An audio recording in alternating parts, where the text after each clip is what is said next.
Rev up your engines!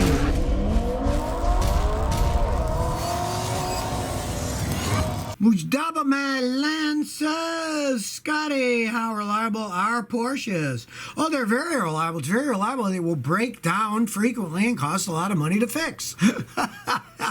You know, they've always been high-tech performance cars with very expensive repair bills. I mean, even when I was working on them 45 years ago, they were expensive to fix then. They're even more expensive to fix now. They're rich men's toys. If you're a rich man, you want a toy, join the club and go ahead and buy one.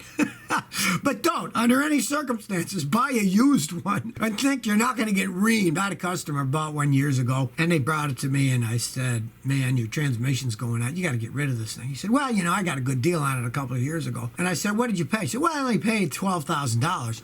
I said, it doesn't matter that it was $80,000 new. You overpaid. Because when you try selling it now, you're going to be lucky if you get two for it with the transmission going out. Because to repair that transmission, it's probably going to cost $8,000 or $10,000 to do it over. They're endless money pits. They just are. Benny Boy 10 says, Scotty, quick question. Does a 4x4 last longer than all-wheel drive? Generally, they will. All depends on the manufacturer. Some are much better than others. But a four-wheel drive one, you can turn it on and off. So if you're not using the four-wheel drive all the time, of course, there's less wear. You'll get better gas mileage. And they generally tend to last longer than an all-wheel drive. That is how all-wheel drive all the time. So everything's being worn all the time you're driving the vehicle. Now they're popular like everything else. We want all-wheel drive SUVs. Oh, they can drive faster in the rain and all this stuff, but they don't realize on the other end, when they get older, they can cost a fortune to repair, and sometimes they end up getting rid of them because the all-wheel drive system breaks down. If they got a car that's worth $3-4 grand and it's going to cost them $5-6 to fix, they just get rid of the car.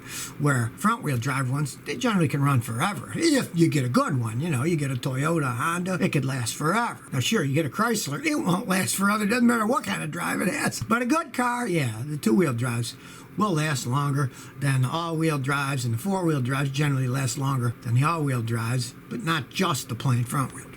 Javi Vasquez says, I have a 2019 RAV4 30,000 miles. Anything to look out for? Other drivers. My son owns one, and somebody slammed into him a few months ago. He's in the lane to go straight, and the person next to him decided to make a left in front of him and ran into him, smashed the front fender, and the axle got broken. Mainly with that, watch out for other drivers. There's a lot of idiots out there in the world. For maintenance, just do the regular stuff. Change the oil and filter. That's probably all you'll have to do for a really long time. And those RAV4s, they're well made, they're fun to drive, but do watch out for other people. There's a lot of idiots out there, and don't get smacked like my son did. Rufy Shazada says, Scott, if you had two options, Toyota Corolla 2019, Honda Civic Sedan 2019, what would be your selection? Well, I'm cheap, so I'd go for the Corolla because they seem to last the longest, get the best gas mileage. But if you're into zippy driving, a lot of people like the Civics better because they're a little bit faster. They got a little bit better Honda racing suspension. They have good engines in them. There's no arguing that. That's a good toss-up, though. They're both good vehicles. It's not like you picked crappy ones. Nijay says, good morning, Scotty. My friend got an 03 Mercedes E500 with 120,000 miles. All the service records were under $4,000. Any advice on preventive maintenance? Yeah, don't drive it much. He bought himself an endless money pit car. An E500 is one of the biggest maintenance cars out there. He may have bought it for $4 grand, but it's got 120,000 miles. I had a customer do that, and in 2 years, they spent $6,500 just repairing it, and now it needs a transmission, and they're going to try to sell it, and they won't get hardly anything for it. And I'll tell them to just keep changing the oil and filter, and, you know, don't drive it much, because if it's the type of person that drives 10, 15, 20,000 miles a year, it will bankrupt him. Never buy a used Mercedes, especially a higher end one, the 500 with the V8 engine with that mileage for that low price, because it's going to have problems. If it doesn't have them yet, it will very soon. Blood Crunch 1 says, what's the best way to take out an old oxygen sensor? Oxygen sensors measure the residual oxygen in your exhaust so the engine puts the right fuel to the injectors. But you got a sensor, and where's it bolted? Onto the exhaust pipes. So it gets hot, they often corrode on, and the problem is the corrosion's inside the threads where it's sealed in. So you can't spray anything on it because it's sealed inside. What you want to do is get an oxygen sensor removal tool that fits yours and has room. Now, I'm a mechanic. I've got a box that's got like 10 of them, and they'll fit any car ever made. So if it's a weird angle, it'll always fit the weird angle where you can get it off. Find one that fits on yours. You can go to any AutoZone or anything, and they'll help you. And you bring the car, you can see if it fits on there. And then They're generally sockets. Get a long extension bar that fits on that socket. And then when you pull on it, it will break loose. Once it's broken loose, you can unscrew it with your finger. It's very easy to do. But breaking them loose is often the hard part. Now, on most things, I tell people, well, you're throwing it away, anything, heat it up, with a torch to heat it up. But that stuff gets so hot anyways. The heat is the problem. But if it won't budge, yes, and you got a torch, if you can heat it up so it glows red, it will often come out easier then. And since you're throwing it away anyways, who cares? Robert Thomas says, dude, 98 Plymouth Neon, single overhead cam, 4-cylinder, 2-liter. One of the worst cars ever made.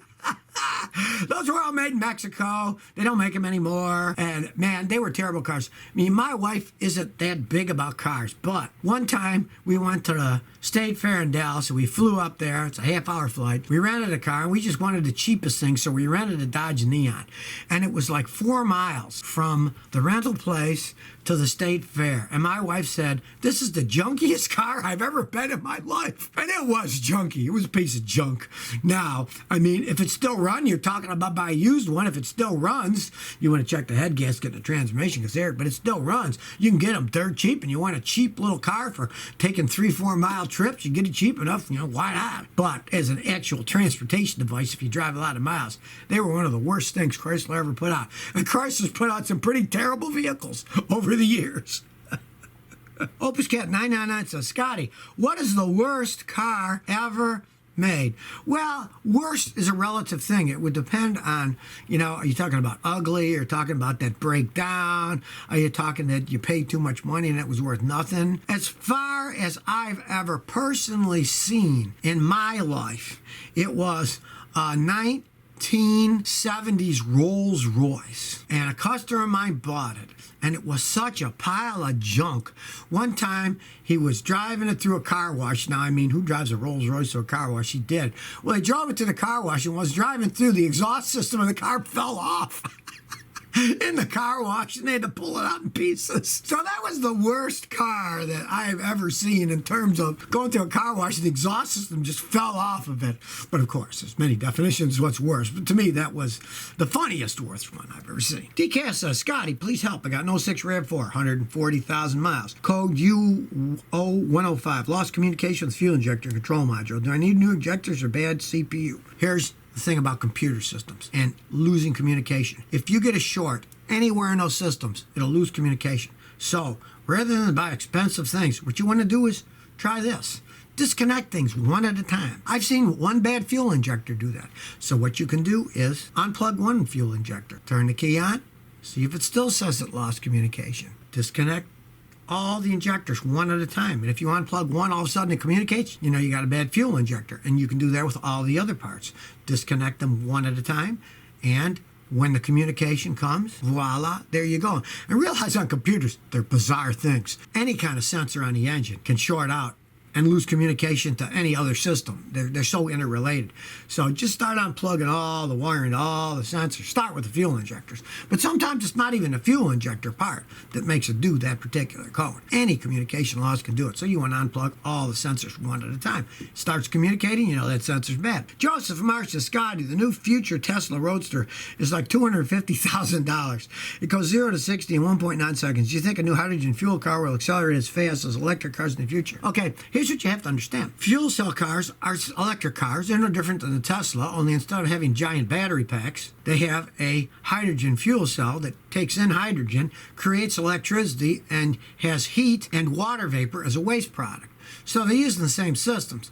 But of course, it wouldn't be as fast as the Tesla Roadster probably, because they put gigantic batteries in those. And the hydrogen fuel cell is going to be made for efficiency.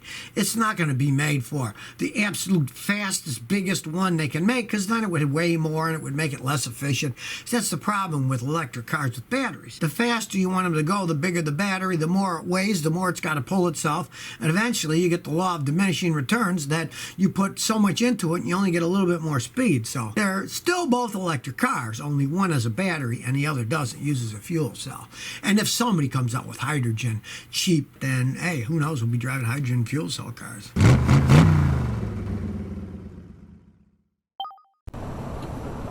So if you never want to miss another one of my new car repair videos, remember to ring that bell.